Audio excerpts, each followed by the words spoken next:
broaden the scope a little bit and talk about data sharing in general. What do you think is the role that open data plays in today's publishing landscape? Uh, Clearly, there is an emphasis on data sharing, but how are researchers receiving that? Are they embracing it or are they resisting? Yeah, it's a great question. There's a couple of different um, fields of research, types of researcher that act differently to it.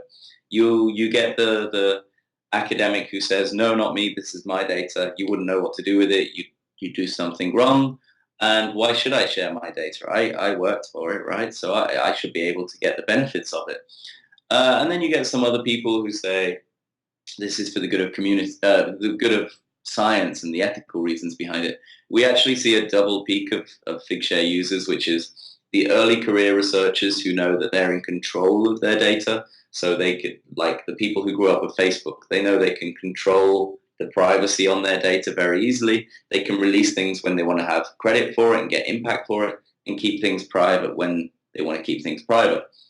You also have the tenured professors, these guys and girls who have worked their whole life using the old system of publication as the credit, but they say, well, no, hold on, I've got all this other data. This is how academia should be. I'm not going to lose my job. I'm set for life. It's the middle researchers, the people who are 5-year postdocs, who understand the publication is the currency kind of model that has existed for the last 70 years. And so they won't do anything until the people who pay their wages tell them to do something. And this is the funders, this is the institutions. As soon as they tell them they need to do a couple extra things, they will jump through hoops, they will do everything they need to do. And this is really interesting right now because a lot of the funders, as I mentioned before, are now saying, you have to make all of your data available. If we fund you, you have to do this.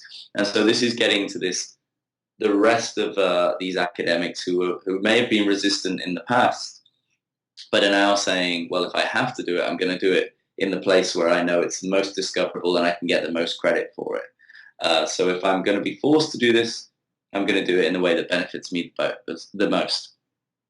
What, according to you, are the top three myths about data sharing that might prevent researchers from actually sharing their data? And is there anything you can say to put their minds at ease? Yeah, we have.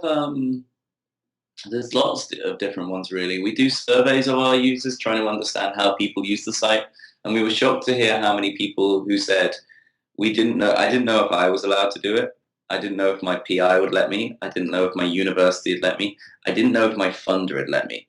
And these are the same people who are funded by funders like the Wellcome Trust who themselves are sharing data via Figshare. And you often see that there's a lack of um, education when it comes to this, that most funders expect you to make your data available. So the big funders in the US, the NIH, the NSF, and the NEH all say, not only do we let you do this, we expect you to do this. It's an expectation that you should be doing this. And that very rarely gets through to the researchers because of this changing landscape. But it also is a problem because academics think they'll get scooped. They think if I make my data available now, then before I do a publication, then people are going to scoop me. And there's two sides to this. There is the idea that, well, only make your data available at point of paper publication.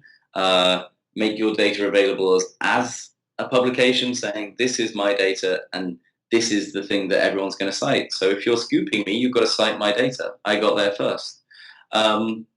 The other side to that is if people wanted to keep their data private until their paper was published, we now support that. So you can reserve the DOI for a data set while it's private, put it in the paper reference list, send it off to PLOS or whoever, and at point of publication, you can go into your private files, click make public, and the links link up.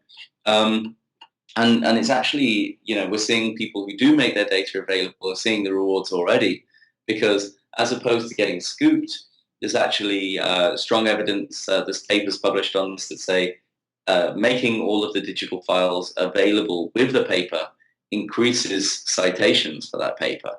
So the people who release all of the detailed data also get more citations in that way as well. So it's all about allowing academics to be in control. And the third thing I'd say is the idea, I was touching on it before, that academics think that um, data is useless, or this, I didn't find anything from this data, therefore it's pointless. I only need to publish novel findings. But there's actually really lots of reasons why you should just be making all of the data available.